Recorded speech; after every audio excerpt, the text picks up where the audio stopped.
नमस्कार दोस्तों, मैं हूं देव और स्वागत है आपका डीके न्यूज़ में। दोस्तों, आज हम एक ऐसी कहानी लेके आए हैं, ऐसी हीरोइन की कहानी लेके आए हैं जिसने 19 साल की उम्र में बॉलीवुड में तहलका मचा दिया था।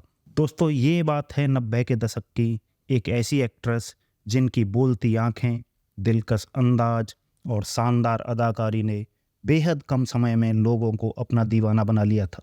हम बात कर रहे हैं मशहूर अभिनेत्री दिव्या भारती की। दिव्या ने बहुत कम समय में शोहरत की उन बुलंदियों को छू लिया जिसकी चाहत फिल्म इंडस्ट्री की हर अदाकारा रखती है।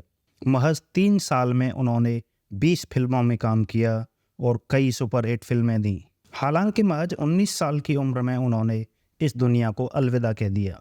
महज 19 साल की उम्र में फिल्म इंडस्ट्री में कदम रखने वाली दिव्या भारती कम समय में ही युवाओं के दिलों की धड़कन बन चुकी थी। उनकी खूबसूरती और जबरदस्त एक्टिंग ने दर्शकों का दिल मोह लिया था। फिल्म दीवाना में उनकी मासूमियत के तो लोग कायल हो गए थे। इसी बीच अपने ही घर में दिव्या की रहस्यमय मौत हो गई। पुलिस रिपोर्ट में शराब के नशे में बालकनी से गिर जाना मौत की वजह बताया गया। कुछ लोगों ने उनकी मौत को हत्या बताया। इसका शक उनके पति साजिद नाडियावाला पर था। हत्या और आत्महत्या के बीच उलझी इस दिव्या की मौत आज भी मिस्ट्री बनी हुई है। चलिए सारे पहलुओं पर एक नजर डालते हैं। शादी के बाद वह वर्सोवा के तुलसी अपार्टमेंट में रहने लगी थी।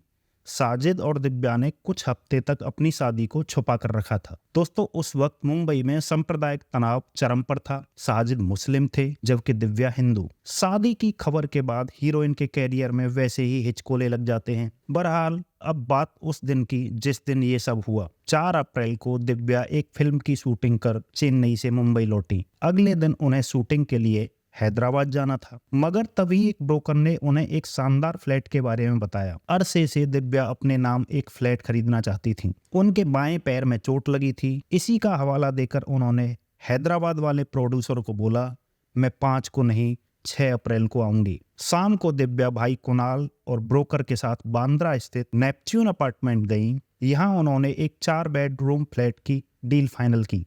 कैश में भुगतान तय हुआ। दिव्या बहुत खुश थी। उन्हें जल्द ही पति साजिद की फिल्म आंदोलन की शूटिंग के लिए मॉरिशस भी जाना था। तय हुआ कि उसके बाद वह इस घर में शिफ्ट हो जाएंगी।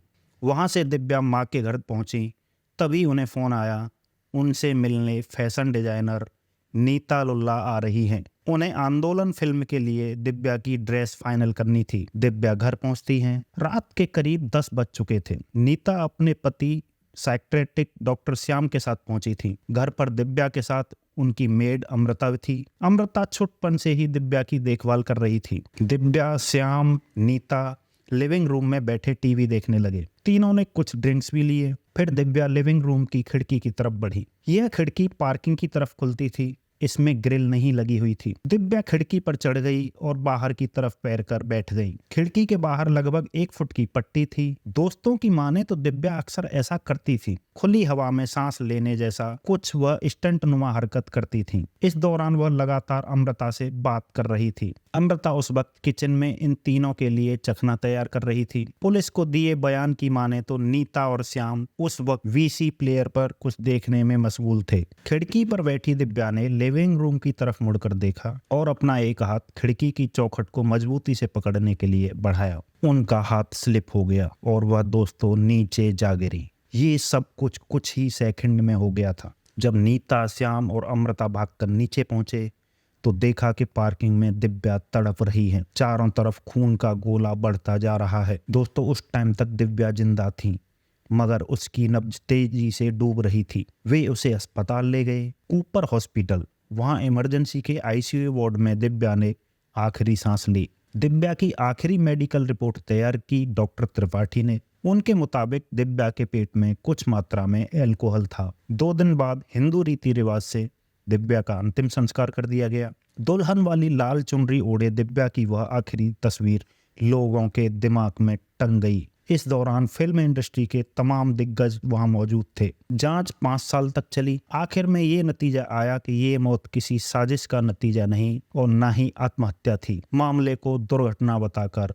फाइल को बंद कर दिया गया। जांच के दौरान घटना स्थल पर मौजूद नीता लुल्ला, उनके पति डॉक्टर श्याम, दिव्या के पति साजिद, माता पिता ओम और मीता, भाई कुणाल से पूछताछ की गई। नौकरानी अमृता भी मौके पर मौजूद थी। उनसे पुलिस को महत्वपूर्ण क्लू मिल सकते थे, पर हादसे के फौरन बाद वह भयानक अवसाद का शिकार हो गई। कुछ ही दिनों बाद उन्हें हार्ट अटैक हुआ और फिर 1 महीने के अंदर उनकी मौत हो गई। पुलिस के सामने पहला सवाल यह था कि दिव्या खिड़की की पट्टी पर बैठने क्यों गई। मीडिया रिपोर्ट्स के मुताबिक दिव्या के दोस्तों को उनकी इस हरकत पर कोई अचरज नहीं हुआ। उनके मुताबिक दिव्या को इस तरह के जोखिम लेने की आदत थी। सवाल यह भी उठा कि साजिद उस वक्त कहाँ थे। इसका कोई तसल्ली बख्श जवाब आज तक नहीं मिला है। कुछ लोग कहते हैं कि दिव्या का पति से झगड़ा चल रहा था। कुछ अटकलें हैं कि पिता द्वारा की जा रही अनदेखी से दिव्या दुखी थी। कुछ लोग यह भी बताते हैं कि दिव्या अपनी मां की जुआ खेलने की आदत से परेशान थी। मगर ये सब बातें हैं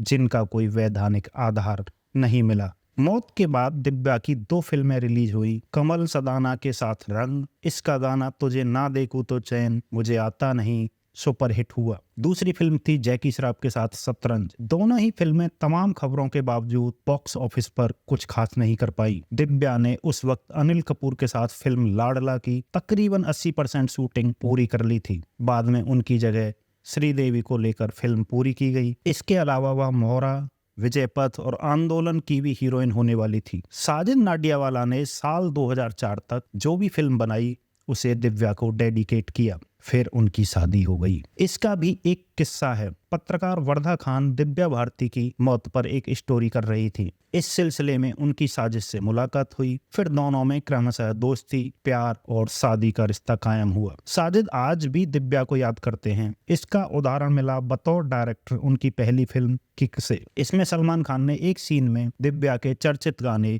सात समंदर पार में तेरे पीछे पीछे आ गई पर डांस किया था। दोस्तों, दिव्या तो चली गई, भरी जवानी में चली गई, ये कहना ना काफी होगा। 19 साल में तो जवानी शुरू होती है। देश के लाखों करोड़ों लोग उनके प्रशंसक थे। मैं भी इस जमात में शामिल हूँ। इसलिए जब जब उनकी मौत की बात चलती है दिल मोह को आ जाता है। जिंदगी और मौत की पहेली अनसुलझी रह जाती है। दोस्तों, ये थी हमारी दिव्या की मौत की स्टोरी की कहानी। तो दोस्तों, ये कहानी आज तक अनसुलझी है। उन्होंने आत्महत्या की थी या उनकी मौत हुई थी या सुसाइड किया था, क्या था। दोस्तों, इस कहानी को सुनाने का मकसद हमें किसी को डराना नहीं है, किसी को भयभीत करना नहीं है। हमें सिर्फ लोगों को जागरूक करना है। अगर आप भी दिव्या के फैन थे तो हमें कमेंट करके बताइए आपने उनकी कौन सी मूवी देखी थी। दोस्तों, मिलते हैं ऐसी ही किसी एक और नई स्टोरी के साथ। तब तक के लिए नमस्कार, धन्यवाद।